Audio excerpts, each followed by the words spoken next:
Sean Strickland gives you a reality check. He says, whenever you look at UFC fighters and you want to be this, understand most of us end up poor, broke, and regretting our life choices. I give Sean Strickland a lot of criticism on this platform. However, when he's right, he's right. And when I watch this sport, I've been watching this sport since 2009. And when I watch this sport, sometimes I see a finish like Hamza Shemaya versus Robert Whitaker, where the man just puts his arm over his face and breaks his face. Is it worth it, is what I think to myself. When I see Robert Whitaker with his teeth pushed back, I just think to myself, damn, dude, is it worth it? Is it worth it?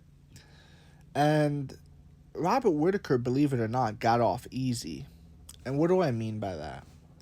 I mean, there's some people that have died. You know what I mean? Not in the UFC, thank God. Let's knock on wood. There is a huge risk when you step inside that cage. You are not supposed to be getting hit in the head.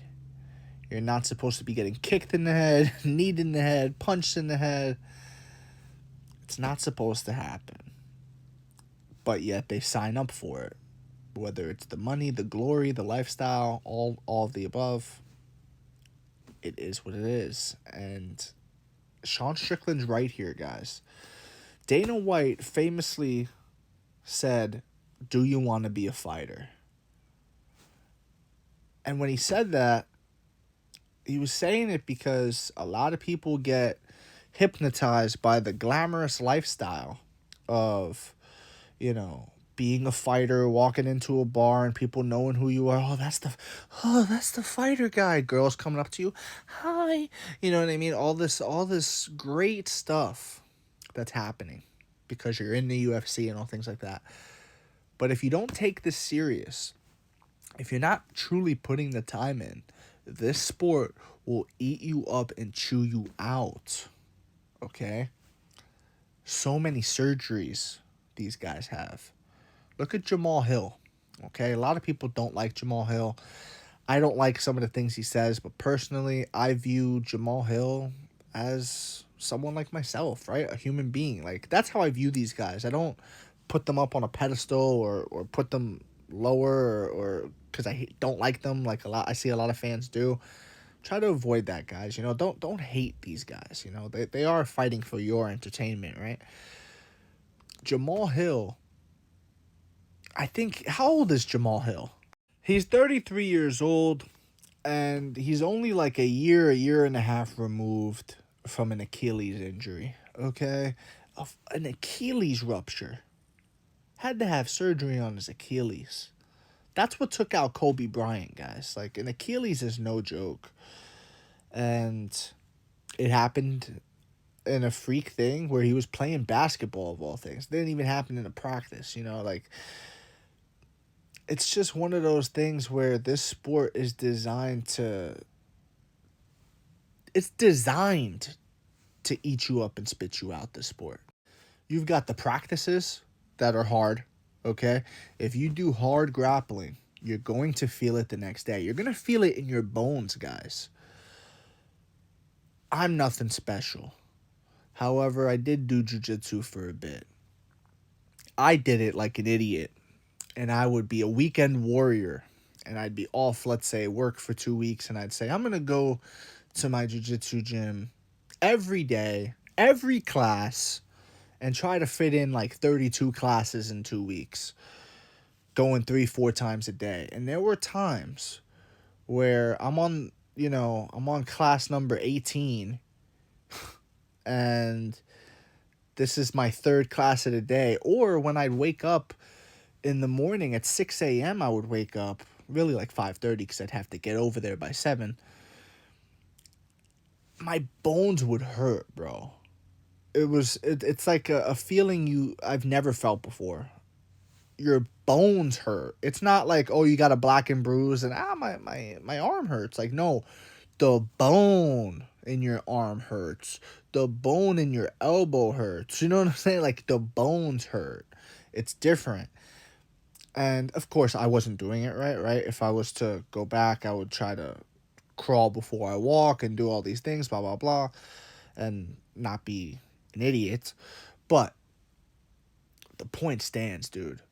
Even if you're doing it the right way, this sport is designed to eat you up and spit you out, man. This sport is designed by the practices, by the, you know, whether you're sparring, whether you're grappling. The whole objective of the game, if we're grappling, is for me to put you in an armbar, is for me to choke you out, is for me to get you in the leg lock. Something's gonna happen, and if you don't tap, get ready for a snap or a tear of your ligament, something. And hopefully you're dealing with a good training partner that's not gonna snap you, and has the wherewithal to be like, all right, this guy's not tapping, just let it go. That's how I would be if I ever had someone in a Kimura. You know what I mean? I'm a big guy. A lot of you guys put it in the comments. You let me know all the time, right? Oh, lose weight. I get it, guys. I'm working on it. Okay, please, please, please. Anyways, I'm a big guy. I got someone in a top side control Americana or Kimura, and I could snap their. I'm not trying to curse for TikTok and things like that, but I could. Other platforms that this will be posted on, YouTube, etc., etc. I could hurt them, but I'm not. We're just training, right? But there's some people that don't view it that way. There's some people that will go the extra mile and they will hurt you. Oh, he should have tapped. There are some people in practice, I've experienced this, who will just rip a Kimura. You know what I'm saying? They'll just rip it. They have it. It's one of the deadliest grips in MMA. They'll just have it and they'll yank it fast, and they don't give you any time to tap. And now all of a sudden there's a pinch in your elbow or your shoulder, and it's like, bro, what the hell, man? Give me a chance, please, to tap. Please give me a chance. And it's just one of those things. So Sean Strickland is 100% right here.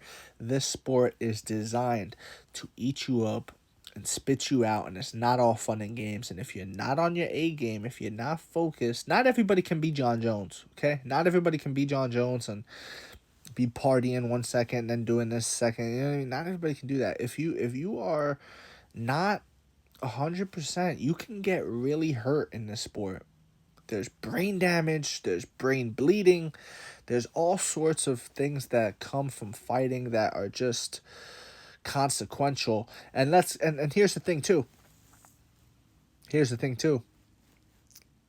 It may not show up tomorrow, but CTE come knocking on your door years later. You know what I'm saying? Everybody must pay the tax. It is what it is. And I'm interested in hearing what you guys have to say, whether you agree, disagree. Do you think it's worth it? Is it worth it? To any upcoming MMA guys that may be watching this video, I want you to answer the question of, is it worth it? Let me know in the comment section below whether you agree, disagree. It does not matter. Just join the discussion. Follow for more. Leave a like if you enjoyed the time spent. And I think that's it. Yeah. Oh, no, there's one more thing. Thank you. You are all appreciated.